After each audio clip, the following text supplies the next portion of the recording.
People believe the Bridges were the ideal family in Hollywood. Lloyd is acting with his kids, Jeff and Beau, in one hit movie after another.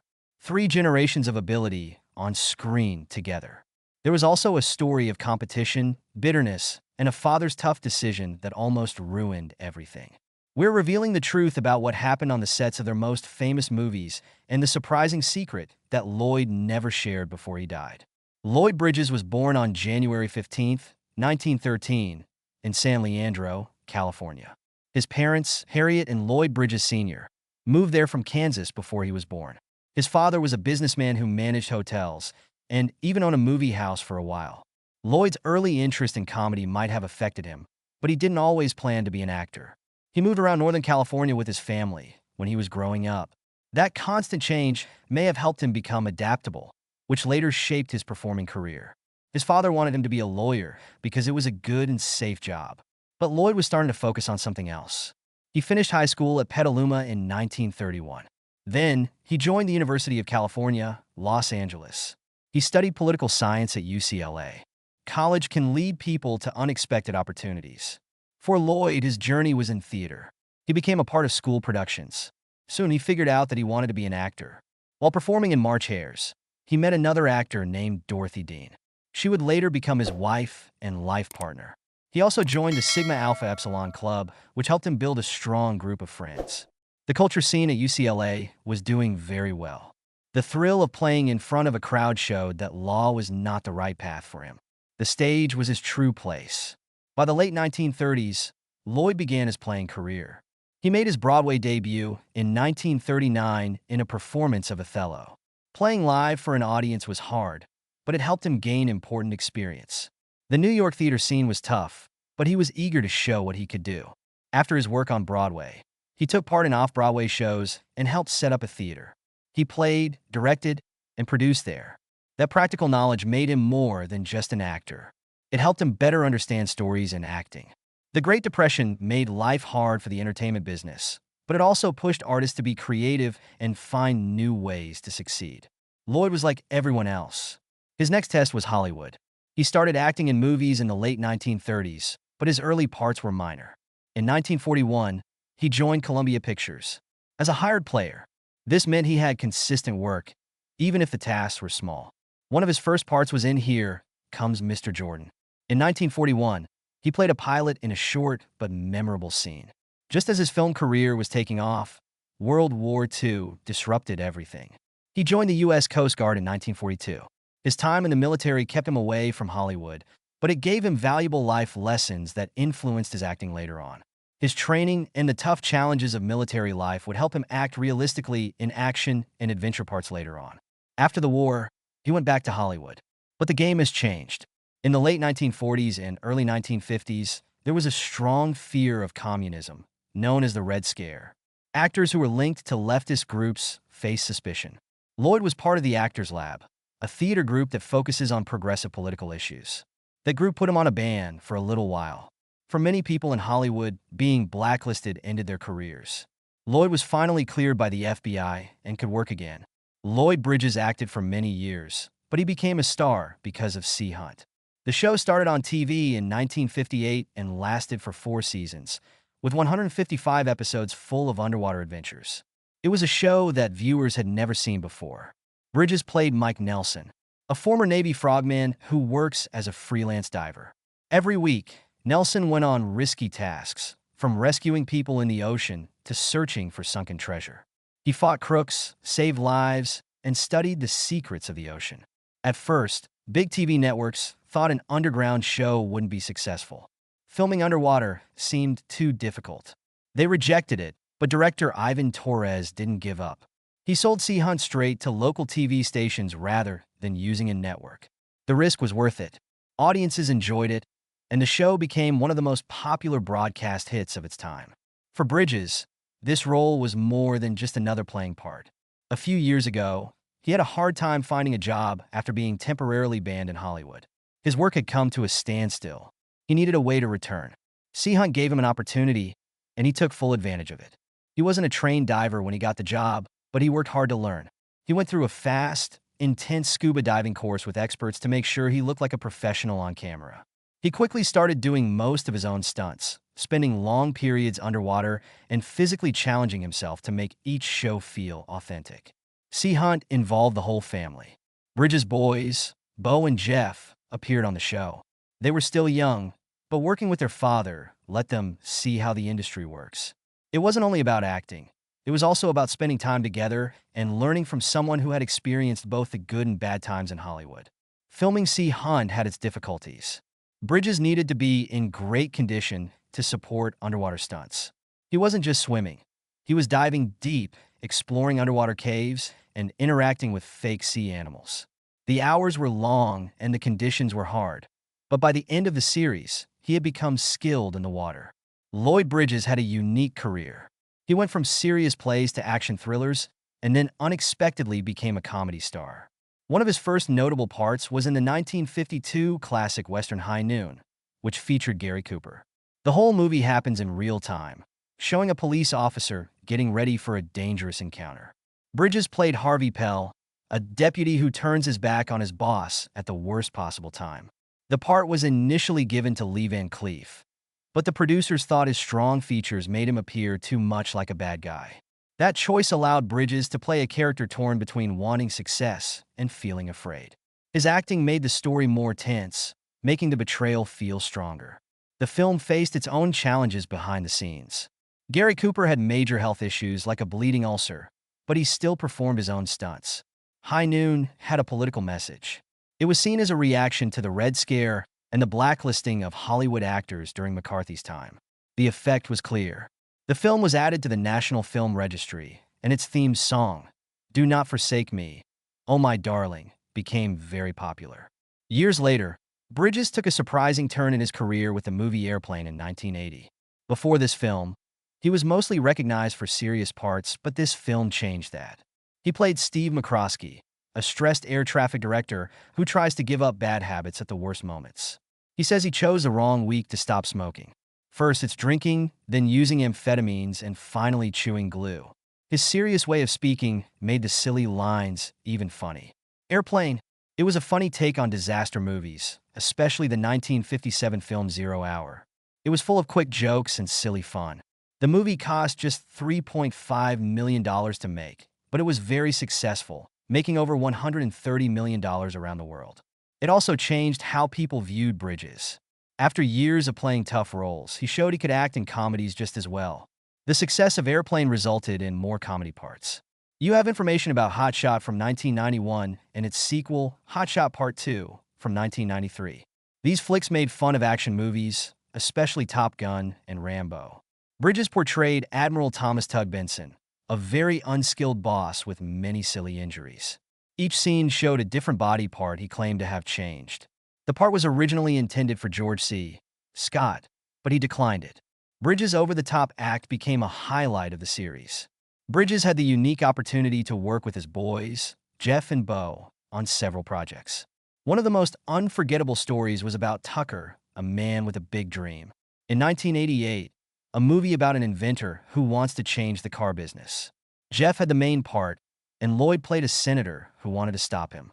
A few years later, they came together again for the movie Blown Away in 1994. It's a story about a bomb expert who was being chased by a former IRA bomber. Bridges played a former police officer who assists his son's character. The film didn't do very well, but it showed the two of them working together in a more serious way. He continued working with his family after that. Hearts of the West is a comedy western that features his son, Beau. The show was about a family from the city trying to manage a dude ranch in Nevada. It ran just one season, but it showed how the Bridges family supported each other, both in the show and in real life. Lloyd Bridges and Dorothy Dean got married in 1938.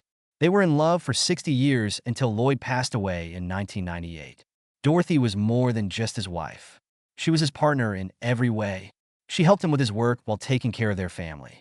She was an actress who appeared in movies and TV shows, including Sea Hunt, which helped make Lloyd popular. Their marriage was based on trust and respect. They celebrated their 50th anniversary by renewing their vows, which showed how strong their loyalty to each other is. Their home was full of imagination. They held salon nights, bringing friends from the entertainment industry for music, storytelling, and performances. These events were not only enjoyable, they also allowed their children to experience art and express themselves directly.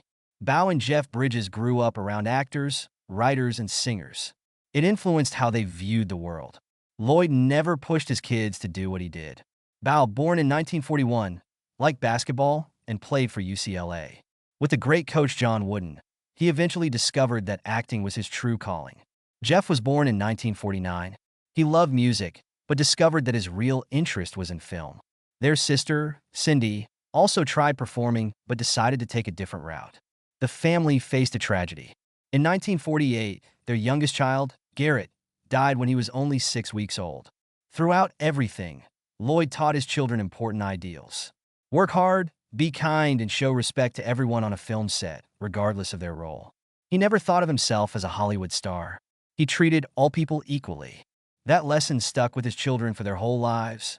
Despite their fame, Beau and Jeff stayed humble. Lloyd learned discipline during his time in the U.S. He served in the Coast Guard during World War II and always remembered the things he learned. After the war, he kept supporting the Coast Guard and was later recognized for his commitment. But he didn't stop his pledge to service there. He and Dorothy believed in helping others. Their home welcomed people from all walks of life. Their kids shared that same mindset as they grew up. Lloyd Bridges was not only an actor. He was a Hollywood star whose work spanned more than 60 years. When he died on March 10, 1998, at the age of 85, it felt like an important part of film history was over. He was one of the last famous actors from Hollywood's golden age.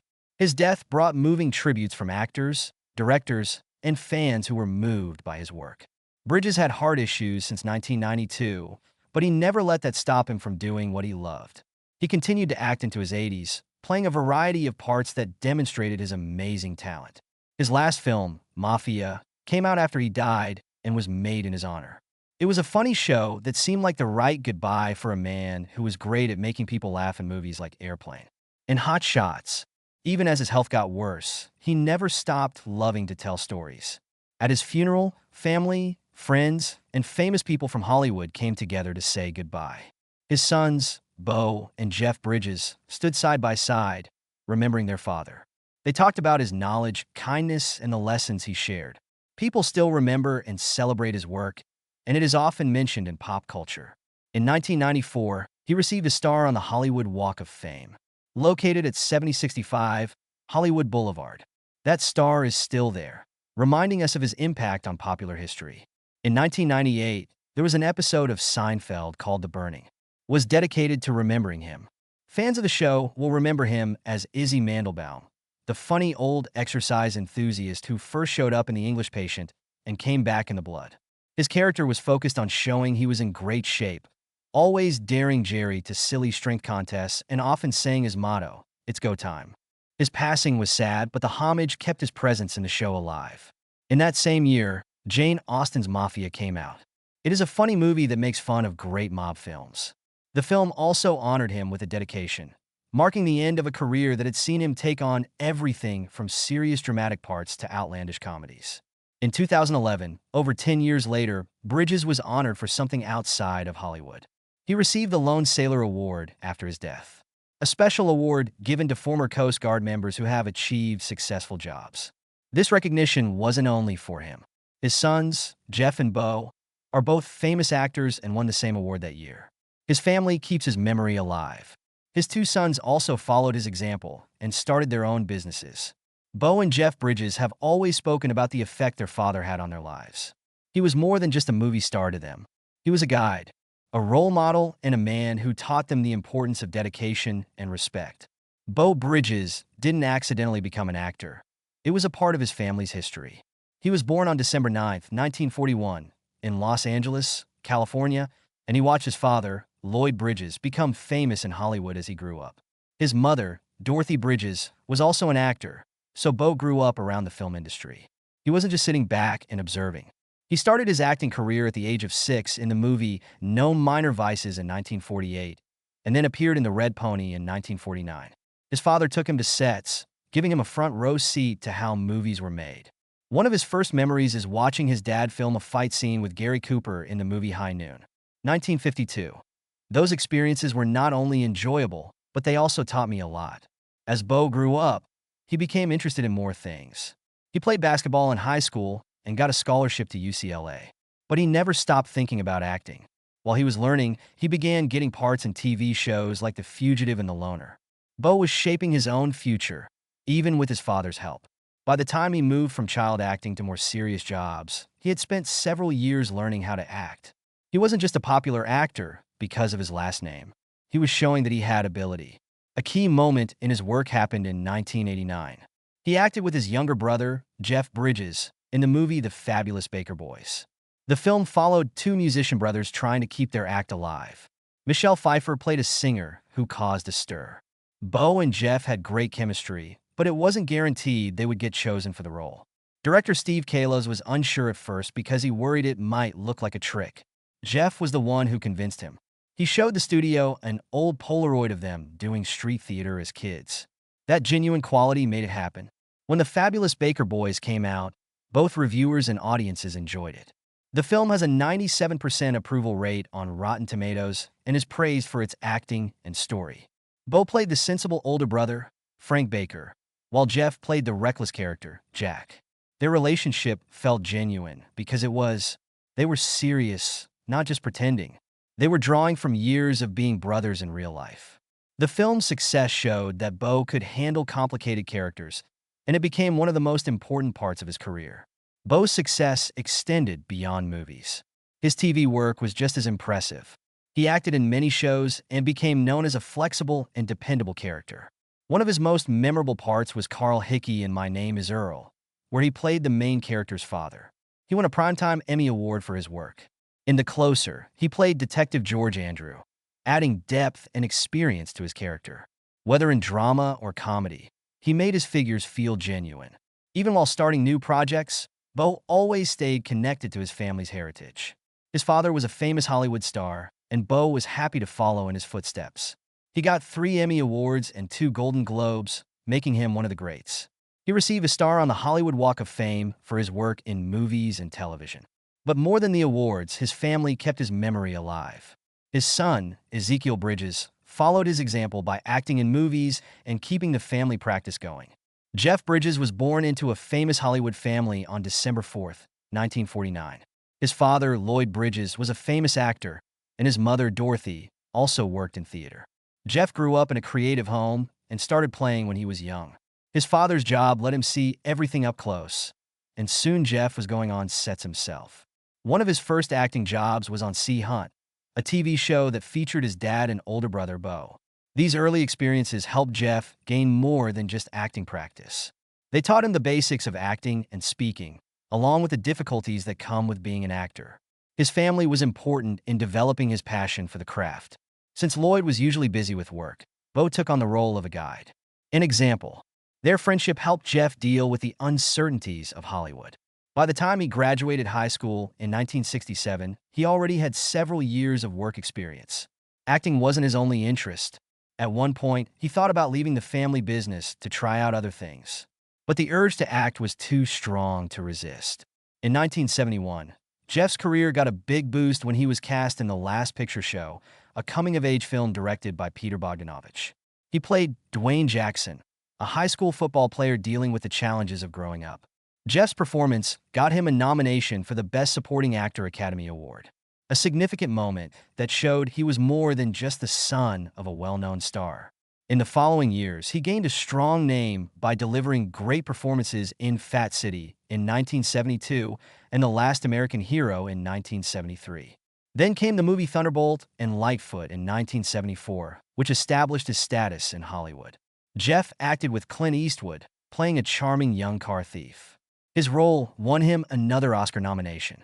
The movie was successful, and people noticed his natural charm and ability. Jeff became known for his ability to adapt to different jobs. He didn't want to be seen as only one type of actor, which he learned by observing his father's work. Lloyd Bridges became well known for his role in Chase or Search for Something. However, that success made it more difficult for him to take on different tasks. Jeff learned from that lesson and picked parts that let him try out different styles. From the adventure movie King Kong in 1976 to the love mystery film Somebody Killed Her Husband in 1978, he always worked hard to improve as an actress. He had a successful career, but it was his part in Crazy Heart in 2009 that won him an Academy Award. Jeff gave a powerful and emotional performance as Bad Blake, a down-and-out country singer dealing with drinking. The movie was supposed to have a low budget, but his performance made it very popular right away. He learned to play the guitar and sing for the part, making his performance more real. Winning the Oscar for Best Actor was a big moment in his career, but it didn't change how he acts. He stayed dedicated to playing interesting and tough roles in movies like Hell or High Water, 2016, and Bad Times at the El Royale, 2018. Aside from playing, Jeff found a stable personal life, which is uncommon in Hollywood. He met Susan Justin while making the movie Rancho Deluxe in 1975, and they got married 2 years later. They have always supported each other and raised 3 girls together: Isabel, Jessica, and Haley. Unlike many artists who find it hard to balance work and family, Jeff made family his main focus.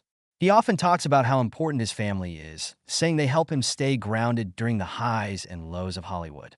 His girls have chosen different careers. Isabel is an author, Jessica is a musician, and Haley is an interior designer. Jeff worked together with Isabel on a children's book titled Daddy-Daughter Day.